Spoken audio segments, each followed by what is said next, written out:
Hello everyone, this is AC. Welcome to my channel or welcome to our page, The Voice of Hope Media, whichever you are watching on. Today we are talking about autism and Aspergers Syndrome. I am AC, I am the host, and I have a very special guest today, and he's Luke. So Luke, welcome and thanks for honoring my invite today. Pleasure. How are you doing? Yeah, good, thank you. So, as I said, this is the Voice of Hope Media, both on YouTube and on our Facebook page. So I would like you to introduce yourself and just tell us a little bit about yourself, Luke. Sure. So my name is obviously Luke, as you would have heard, and I have Aspergers Syndrome, which is a form of autism. And I'm just here today to talk about my experiences in life and answer any of Clarice's questions, and here to represent ethnic minority groups on the autism spectrum, and yeah, assist as much as possible. And I give talks in my own time, so I'm just here to help and give valuable information, and if I can inspire others, then all better. Yeah, that's fine. Thank you so much. I do understand you have a YouTube channel. How often do you have talks on your YouTube channel? How often do you post on your Sure. channel? So I did probably about 4 of them, I'd say, along those lines, and looking to get back on it because I haven't for a while, Okay. for a little while. Yeah, so that's kind of it in the respective media for me.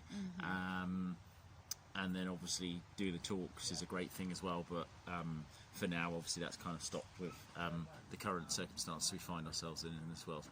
Okay. Yeah. And how does Asperger syndrome, being someone who has Asperger, how does it affect you on a day-to-day basis? Or maybe you can just give a brief description of what Asperger syndrome is for someone who has never heard about it. Sure. So you get different different kind of ways of it in respective. There's like the autism scale where you've kind of like got like severe autism where it might be like no speech is used, for example, or the higher end where it's like Aspergers syndrome where you're able to do a job, but it's not to say it's easy, but you're just more able to do the things day to day, but you perhaps still need support to some degree. Like which yeah. level of support, which type of support do you normally need, or have you needed in the past? Sure. So for me, I had, when I was at secondary school, for example, I had teaching assistants in the classrooms regularly, but I didn't want like the attention to be on me. So what I would do is kind of like liaise with like my mum and the Senko at the school, and kind of like say that I didn't want it to be obvious the help for me. I kind of wanted it to be more general in the class, and they tried to do that as much as possible. Okay. And then my parents have been very good for role play, so that's helped me for new situations, you know, catching a train, getting a bus, going to the cinema, kind of going to a pub for the first time, going to a nightclub, that sort of thing. And I'm very thankful for that, because if it hadn't been for that role play, then, you know, I wouldn't be as confident as I am, not able to give the talks that I give, and probably, you know, wouldn't be able to be on the camera now. Okay. And the things that affects me to the current day, just to keep it brief, is I think it's just I check and I repeat things. That's still things that can happen for me. And sometimes the processing of something, what somebody says, it takes a little while for me to maybe kind of like pick up on something or to process it, and that can quite often be the case for those on the autism spectrum. So when I come across people that are like patient and that sort of thing, it's great. And I can honestly say most of the people in my life that I come across are accepting, respectful, and give me the time, and that's great. And what that's given me is it's enabled me, because I know I've been assisted in my life, to help others on the autism spectrum. That's what I have a passion for. And I think because of mostly the positive experiences I've had, that's made me really want to be understanding to others on the autism spectrum, because I know it's not easy. Yeah. And because others have given me time, I want to give others time, and as well as being understanding, of course, I want to be empathetic. You know, when we're on the autism spectrum, we can struggle with empathy. So one thing that I don't struggle so much with empathy is obviously coming across those on the autism spectrum. Yeah, so that's what comes to mind. And then I think the thing is, you know, it probably could be said for all of us, but you know, if people don't respect me, then it's kind of one of those things that I don't have a lot of respect for them. And but the thing I would say that in life is, if you can get most people to appreciate you, then that's good. And what I always have to remind myself is the positive embrace that I have from the majority of people outweighs other people, if that makes sense. And because I'm accepting of myself and I value my quirks and my differences and, you know, appreciate and love myself, then that helps me, because I know I can go about my day-to-day life being me and expressing myself in the way I have been made to be and should be. And that's what I would encourage others on the autism spectrum to be, is themselves, because people in life should be themselves, and you know, we don't want to be hiding behind masks, sort of thing. And I've got very supportive parents. You know, they're amazing. Obviously, I talked a bit previous about my parents to you, Clarice, and they've been supportive, so I'm very thankful to them. And also, just quickly, is my Christian faith has helped me in my life. You know, I feel that God's got me to where I am now, so I'm thankful for that, and try to stay humble in my daily living. So that's a little idea of about me, and just that I have the passion to help others because I know I've been helped, and I know the journey's not easy. Yes, and definitely true. The journey is not easy, but from the sound of it, you've got quite supporting network, starting with your parents who have supported you right from childhood, and I must give a big applaud to them. Yeah. Because most often the way people will appreciate you out of your home, it starts from how your parents supported you. Yeah. Starts with accepting you the way you are, loving you, and understanding your quirks, as you said. Yeah, so here at the Voice of Hope Media, we educate, we empower, we inspire, and then we give hope to anyone who has faced some complex or life-challenging issues, or who is actually facing them at the moment. We give them that hope, we give them the voice, and we give them this safe space so that they should know their experiences or whatever they are going through is valuable, is worthy, and is capable of transforming lives. So one of the topics that we talk about is actually autism, which is what we are discussing here today. And it's really an amazing thing having you today to talk about your experiences being someone with Aspergers Syndrome. And you've talked so much and so brilliantly about your parents, and I'm really looking forward to meeting your parents. Oftentimes, someone with autism or with some form of a disability, sometimes they struggle with their siblings being able to accept or acknowledge the way they are. How has your experience been with your siblings? I think probably like when I was younger and they were younger, they probably found it hard because of seeing the little one in the family sort of being treated a certain way. Are you the youngest? Yeah, I'm the youngest, yeah. Okay. And I'm kind of like, I don't know, like giving me time because I needed it, and they probably found that hard. But then on the flip side of that, I have twin sisters, so I've always seen the very close bond between them, just like I've got a very close bond with my parents, and I know how close my sisters are to my parents too. So they probably did feel like I did get treated differently, but when I look back at that, I don't see how that could have been any different, and I don't see why it should have been any different, because whatever sibling is on the autism spectrum, time should be given to them, patience, and my parents have been amazing with the patience they've shown me, and I think probably my siblings do see my quirks and perhaps find it harder to accept than my parents and certain good friends of mine, but they're not always around me at the time.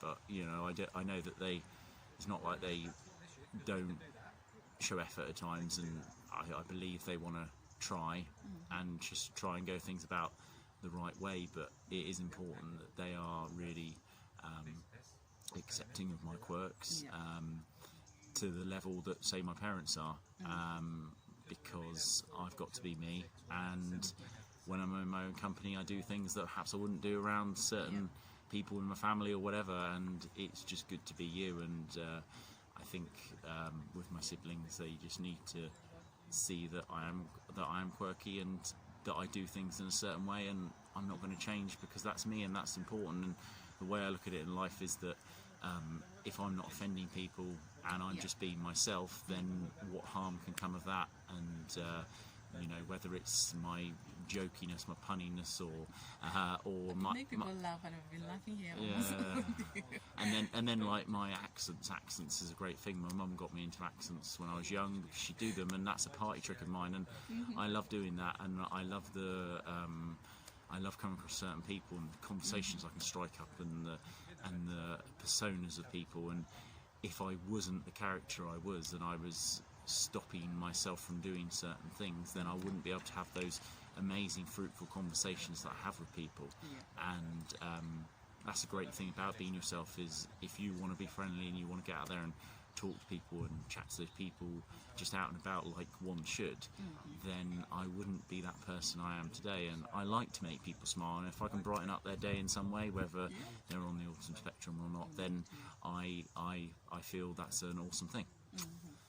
Wow, that's brilliant. And what I've just gathered, the love, the care that your mom and your dad showed to you, your sisters obviously picked up after them, because most often the siblings of someone who is autistic or someone who has Aspergers Syndrome, normally they pick up from the way the parents treat you. Yes, there are times they will struggle because they feel like the other person is having more attention, but usually with time they get to understand, and they get to understand your difficulties as well. Then they adapt. They adapt and they accept that that's their reality.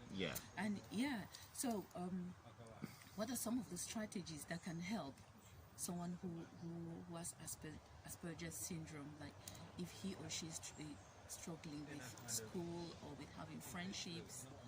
What are some of the things that can help them? Sure. Or how can people, other than family members, support them? Sure. So strategies wise, I feel it's really good for like kids on the autism spectrum to perhaps be part of a youth group, or to be in a group where they're going to be in a group where people are going to accept them. Other, young children, for example, are going to accept them. Sports groups are great. I mean, I love my tennis. I play a lot of tennis. I do a bit of running. So, to be able to do that, it's a way of releasing tension. And when you do sport, you kind of feel part of something, and you can feel that as part of a team. But also, I appreciate that when you're part of a team, sometimes personalities clash. But in a single sport like tennis, I quite like it, because although I might play doubles, I mostly play singles, and just I rely on myself on the tennis court, and I expect high standards, and I get something from that because I get such a buzz from it. It's an amazing feeling when you're bringing out the best in yourself. So although you might be playing singles tennis or singles badminton or singles squash or something like that, those single sports games, it's not a bad thing choosing the single sports, because you still can go to groups where you would be doing that, like sports groups, but you still can build friendships, which is a great thing. So it's not like completely isolating, but then also teams wise is a good thing as well. So there's plus to both things, and obviously there's so many sports out there, and I would encourage a physical activity, whether that is a sport or whether that's having a love for like sailing a ship, going out on the ocean, or just going for a walk or that sort of thing. It doesn't have to be sport. If it's just a physical activity to release those endorphins, is a great thing, and it gets you outside, because it is good to have chill time inside, as I know, but it is important to get the balance right and to be outside. So that's kind of what comes to mind, and I think just people trying to help other people to be more accepting of young people on the autism spectrum, but also older people on the autism spectrum as well, and to make the world a brighter place. That's what kind of comes to mind at this moment in time. Thanks for that. That's right. And just to add to that, and when you engage in sports as well, it also helps you mentally and physically as well. Yeah. How was life being at school? And just to let people know that no matter any form of disability that you have the right to go to school. You are capable of going to school. Yeah. So how was life?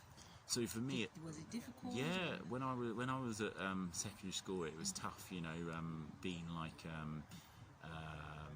verbally bullied was tough. But I didn't really get so much physically bullied, but verbally bullied. But the way I look at it is, you know, I look back at that, and it's made me stronger to the current day, and I've forgiven those people for the way they were to me. And you know, I know in the current day that life can be cruel, and there's social media now much more than when I was at school. Now I'm showing my age,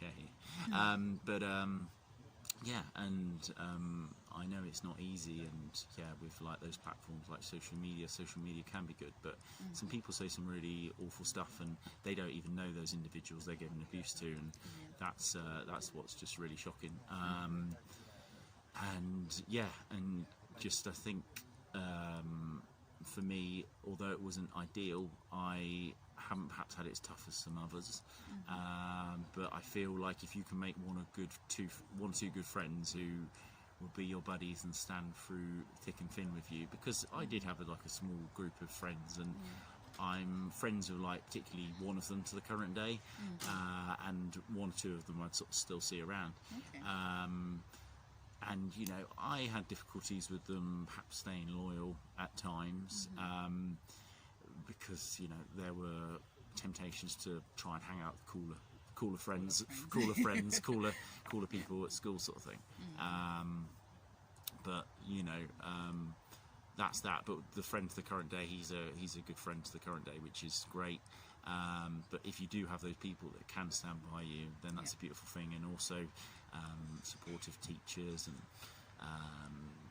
like teaching assistants and that sort of thing. If they're going to be supportive to you, then that's going to really help your time at school. And they can almost give you a voice as well. Yeah.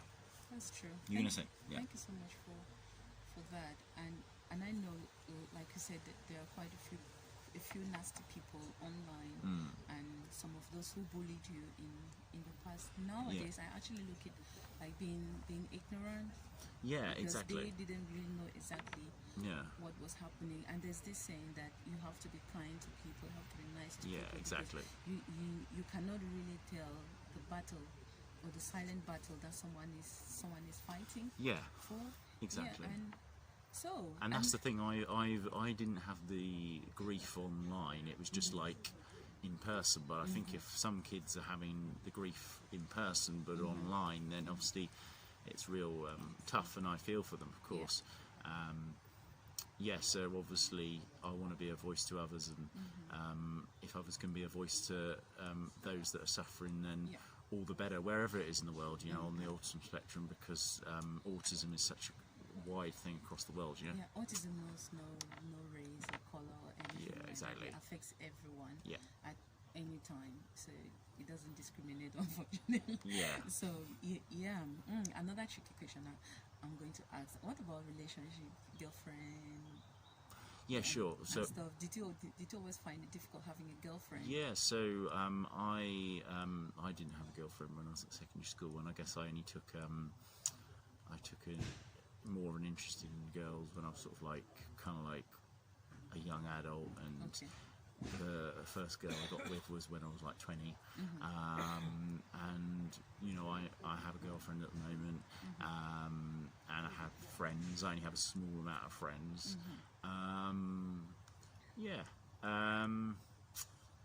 And I've had a small amount of girlfriends over the years, but I'm very sort of particular and choosy to some degree. So that's what I'd say on that. And then obviously I have an amazing relationship with my... If you're watching. And I have an amazing relationship with my parents, of course. But carry on. Yeah, that's fine. And that's almost all of the questions I have to ask you today. Great. In autism-wise or that Aspergers Syndrome-wise. So I actually discovered that you have a particular interest in Black History Month. And, Yes. And October is being celebrated as Black History Month. Yeah. Is it worldwide or is it just here in the UK? I can't remember.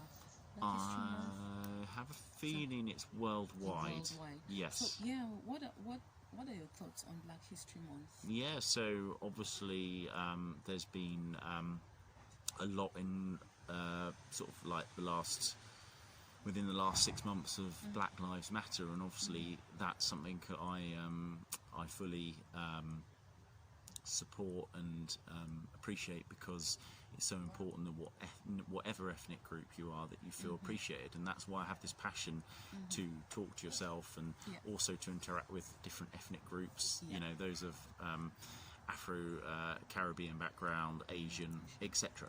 And you know, I don't want to be like just supporting those on the autism spectrum who are white like myself. I want to be there as much for those of ethnic minority groups as I am for white people as well, and support the individuals on the autism spectrum and support their families. And I think it's good to be a voice to say, hey, I'm here for ethnic groups and for the families and the children, and if I can help in that would be fantastic. So we should be looking forward to having you in Cameroon in the near future. Yes, I'd happily go to Cameroon. Going to Cameroon would be an honour. Autism awareness and more Aspergers Syndrome awareness. Thanks for that. Thank you. So we now come to the end of our interview. I really want to say a special thank you to you, Luke. I also want to say a special thank you to your parents, your siblings, and all the friends and everyone who has been in your circle, and also to your girlfriend. Thank you so much. So we will be doing this a bit often. We can't tell exactly how often, but we will have another video, another conversation at another time. But one of the aims of the Voice of Hope Media is to give a voice to let everyone know that their experience is worthy, it's valuable, and it's capable of transforming life. And it's for people to know that they can speak up, they can speak out, and know that they're not being judged or they're not being stigmatized. And also it's necessary for every individual to be aware of the fact that most challenges, they can affect everyone. Autism can affect everyone, every family. Aspergers Syndrome you can never say never, because you do not know tomorrow. So it's good to treat everyone with kindness. It's just good to be nice, and giving a voice to issues like this goes a long way to create more awareness, to educate, to empower, and to inspire, and then give hope. So thank you so much for watching, and it's been AC and Luke. Thank you so much. Thank you.